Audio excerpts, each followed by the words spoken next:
So from dependent types to garbage collection, our next speaker is Martin. Take it away. Thank you very much. I'm going to talk about combining region inference and garbage collection. Region inference is this type and effect-based analysis that allow us to reason about when values can be deallocated, and in particular, it allows us for inserting allocation and deallocation primitives in the code at compile time. It dates back to PLDI'23 by Tofte and Talpin. So it has also been combined with garbage collection previously, and the idea there is to allow the garbage collector to run less often and sometimes not at all. And that has proved out to be kind of a good strategy, although it appears that region inference itself does allow for dangling pointers. So there has been some work on trying to modify the region inference rules to basically enforce that dangling pointers cannot appear at runtime. And of course, that's important for reference tracing garbage collector not to kind of run into to bad space. So in this work, we are going to solve a safety problem that occurs when combining higher order programs with type polymorphism.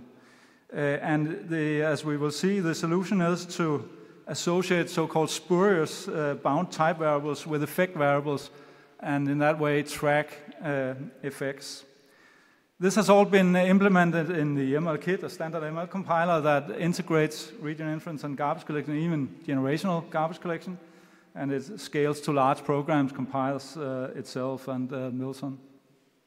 So our contributions here is that we identify the safety problem, as I talked about.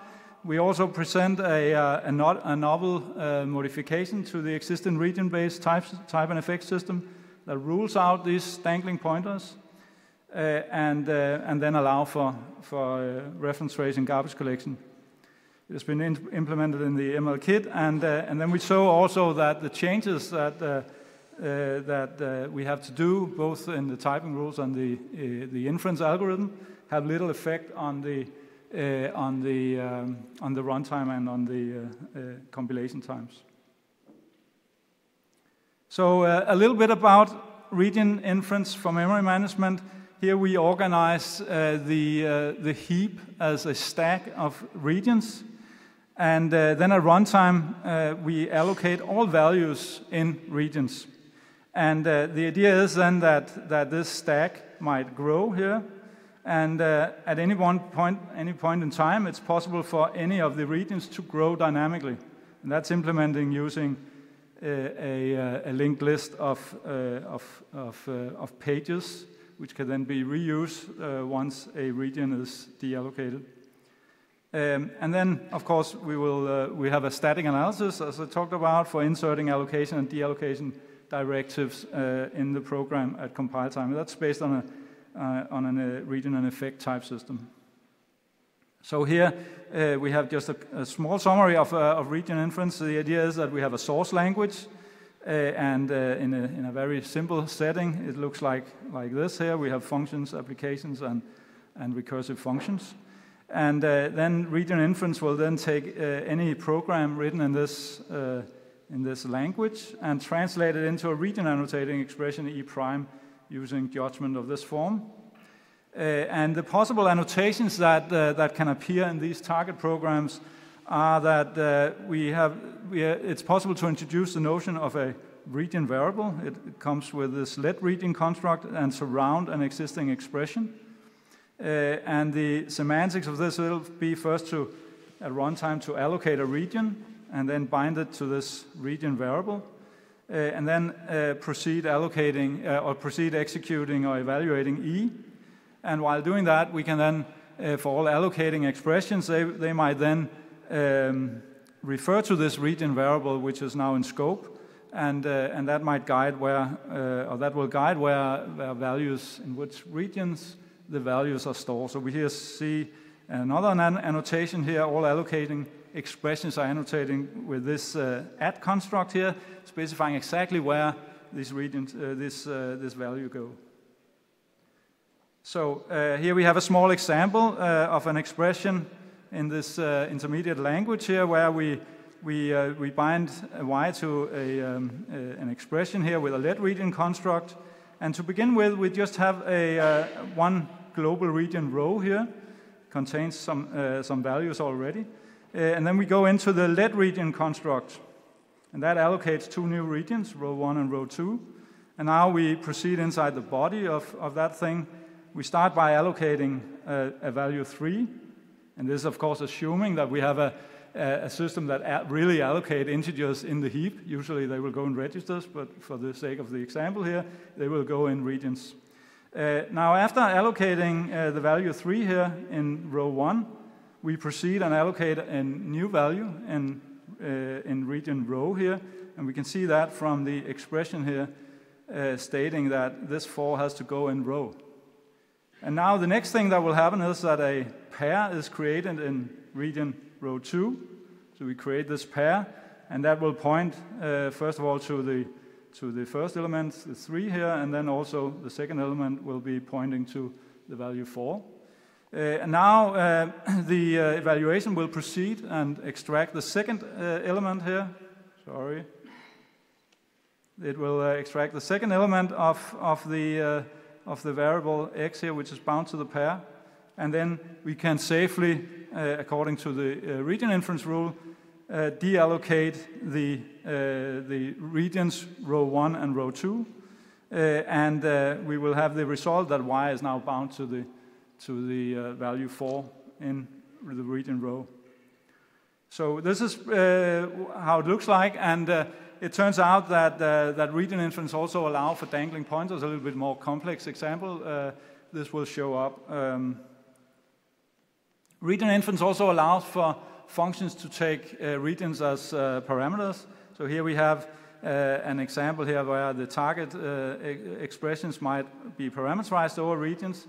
So we have an example here where a function f here takes a region row as argument, and whenever it's called, it will store the value 5 in its passed region, the region that is passed to the function at runtime. So that allows for a local calls to the function f to allocate into private regions, regions that are only live in the context the function is called. Whereas here we see that if we didn't have that the functions were allowed to be parameterized, then we would need to allocate a region surrounding the entire scope in which f is live or can be called. And that will of course result in values piling up in this global region. So to allow for integration of region inference and garbage collecting, as I mentioned, the traditional or the original work allowed for dangling pointers. So it appeared that there was a way to enforce that would never happen at runtime. And the trick was to ensure that whenever you have a lambda expression, you enforce that for any of the free variables occurring in the lambda expression, when you look up the types, then all the regions and effect variables that would appear there, they would also appear in the type of the function. So in that way, you would kind of have the property that these regions that are bound in the closure, they would actually live as long as the function itself, which meant that when a garbage collector came along, it would not run into dangling pointers. And that was for many years believed to be the way it worked. The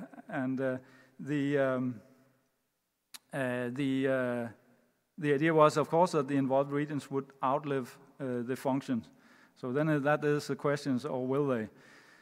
So there was also this idea that safety would then not be something that would be stated as a ordinary type safety guarantee, but it would be kind of split up into two things. You had basic type safety, and then you also had the property of value containment, that at any one time we would have the property that no values would be dangling. There were some concrete problems appearing that turned out to be very difficult to find. First of all, the ML kit could compile itself, but then when combined with the generational garbage collection, something happened during the bootstrapping process. There was a seg fault, and it was just long believed that was something had to do with the generational collector.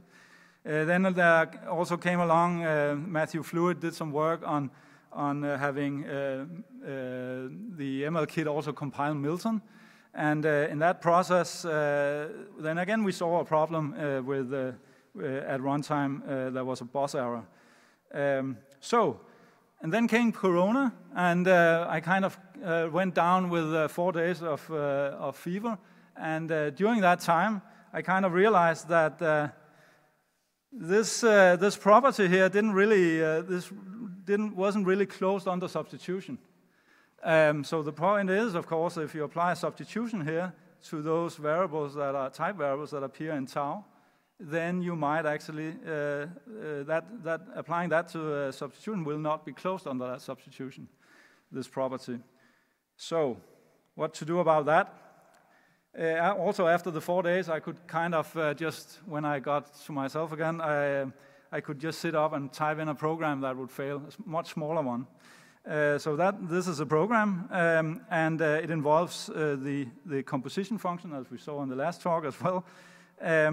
And that I precisely have a notion of these spurious type variables that appear in the bound, in the captured functions, the captured variables.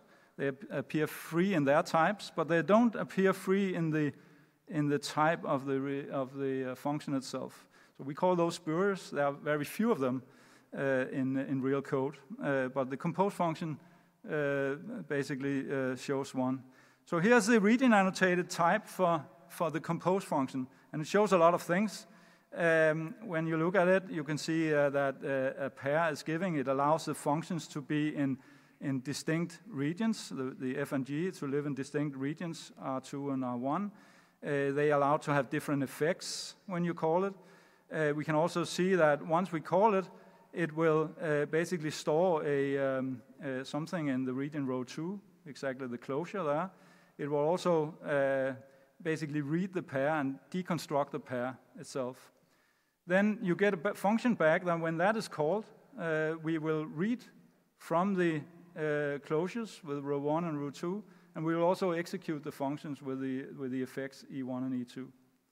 Now this function down here will first create a function h, and then it will then that function will locally create a string, which is then bound, and in a higher order sense, it's really a dead value, but it is captured in the closure here.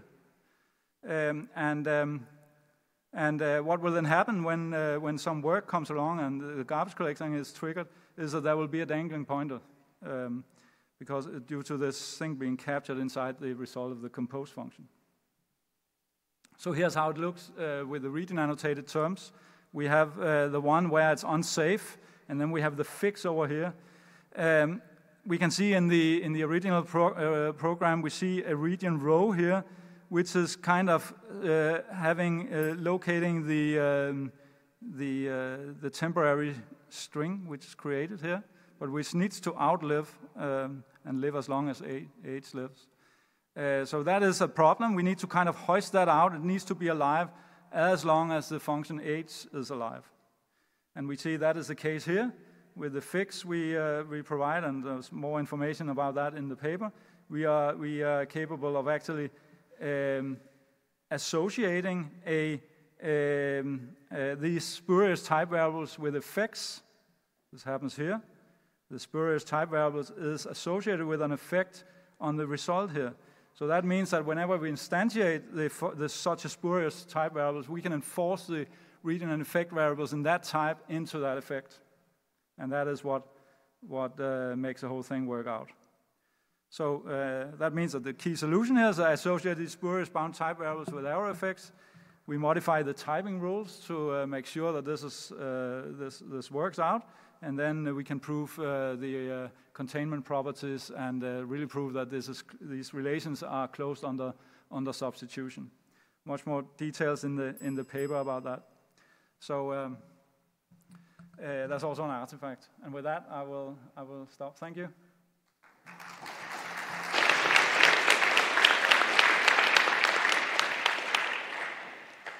So as always, feel free to come up to the microphone with your questions. Questions are much welcome. Joseph Tastrati from NYU. So I was confused. So the earlier proposed fixes from 2003, they had some theoretical results. So was there an error in the proofs, or it's just a mismatch with the actual way these things get implemented?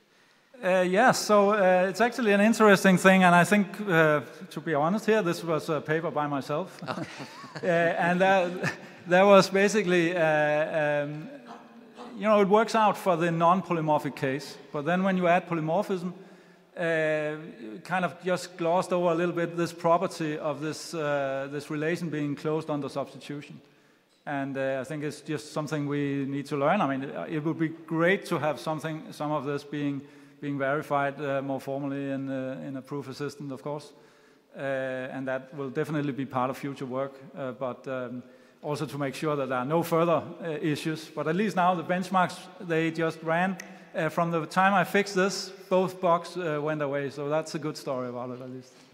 Thanks. Are there any other questions? I suppose I have one. So I guess this fix is good. And in fact, surprisingly, it has little impact on time and space in practice. But what about the worst case performance? Are there any pathological cases where this fix might cause performance problems? I guess you have there are definitely cases, and we can see that where when you enable the garbage collector or just you enable the garbage collector runtime system, but you don't do any garbage collections, then you can see that more space is used. So we have some pathological examples for that. But in general, for using region inference alone is usually something you probably want to do in a more in a setting where you can control the regions. And we're working on this idea of annotating ML expressions with regions so that we can get some guarantees also on when the code changes. Because now you have to rely on that you get the same region inference properties, and you don't have any guarantees statically about that. You can't express that currently, but we're working on that part so that you can use it maybe for low-level systems where you really need to run without a garbage collector. Very nice. Okay, with that, let's thank our speaker.